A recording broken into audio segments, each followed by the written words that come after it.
gedung Wisma Pancasila. Oh, 84 nggih. Nah, 84.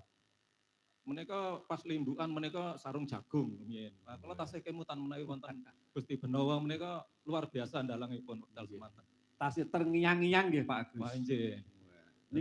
Niku tandane dalang hebat niku. Nggih. Luar biasa piyambakipun menika saged dalang ingkang ngedap-edapi. Dalu menika kula badhe ngaturaken napa Pak? Napa nggih? Bawa kinanthi. Oh, kinanthi sandung. Mangke dipun lajengaken Ojo Lamis. Menika kan tasih pelok nggih. Larasipun tasih pelok. Nggih. Dados mangke dipun lajengaken kula badhe ngaturaken bawa kinanthi ingkang gegayutan kalian dinten menika kan dinten poso. Nggih. Sudanen dahar lan guling. Wah, menika wonten serat ulang reh. Dados tembangipun kinanthi. Nggih, bawanipun kinanthi mugi-mugi mangke saged nggih saged pranane penggalih. Nggih. Mangke dipun lajengaken Ojo Lamis. Laras. Nggih ta. Monggo Pak Agus. Menapa Mbak Rini, menapa Mbak Raras, menapa Mbak Eka mangke. Nah, nggih. Mugi-mugi nggih menika padha kulangen ing kalbu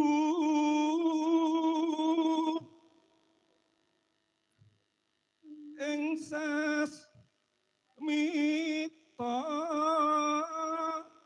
amrih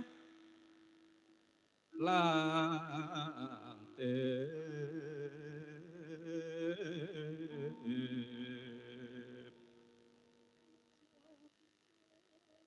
aja pijar mangan lan nendra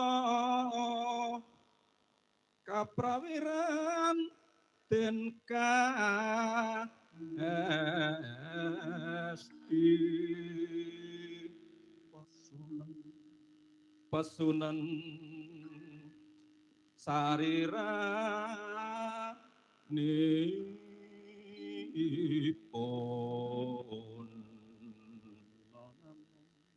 sudanen dahar lan guling.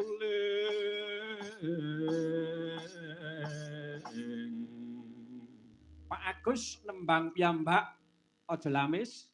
Ibu-ibu paranggana kemawon. Dipun dampingi Mbak Laras kali Mbak Rini.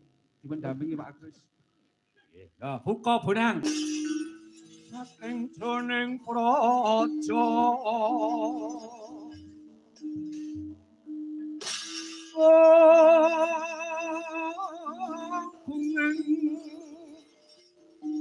Pala puswa prabusananira lir surya talira